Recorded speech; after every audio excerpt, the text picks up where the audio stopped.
மதிய லஞ்சுக்கு மீன் குழம்பு ஒயிட் ரைஸும் வச்சாச்சு. அப்ப மார்னிங் பிரேக்ஃபாஸ்ட் என்ன பண்ணலாம்னு யோசிச்சப்பதான் ராகி களி கிண்டிடலான்னு ஒரு ஐடியா வந்துச்சு. மீன் குழம்புக்கு ராகி களி சூப்பர் காம்பினேஷனா இருக்கும். 1.5 கப் அளவுக்கு ராகி மாவு ஒரு பவுல்ல எடுத்து கொஞ்சமா தண்ணி ஊத்தி கட்டிகள் இல்லாம கரைச்சு எடுத்துக்கலாம். இது 3 பேர் சாப்பிடுற அளவுக்கு இருக்கும்.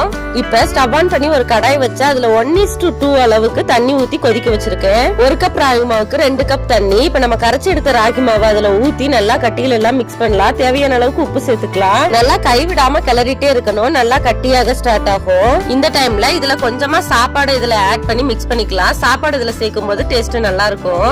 நல்லா கட்டி இல்லாம கிளறிக்கிட்டே இருக்கணும். ஒரு 10 to 15 மினிட்ஸ் கிண்டிட்டே இருந்தோம்னா நல்லா வெந்து வந்துரும். இப்போ ஒரு பவுல்ல தண்ணி எடுத்துட்டு கையில தண்ணி தொட்டுட்டு இந்த ராகி களியில தொட்டு பார்த்தோம்னா நம்ம கையில ஒட்டாம வரணும். அதான் இதோட பதம். இட்லி தோசைன்னு சாப்பிடறதுக்கு பதிலா ஒரு நாள் பிரேக்ஃபாஸ்ட்டுக்கு இதை ட்ரை பண்ணி பாருங்க. மீன் குழம்புக்கு இது சூப்பர் காம்போவா இருக்கும். எல்லாரும் ட்ரை பண்ணி பாருங்க. தேங்க்யூ ஃபார் வாட்சிங்.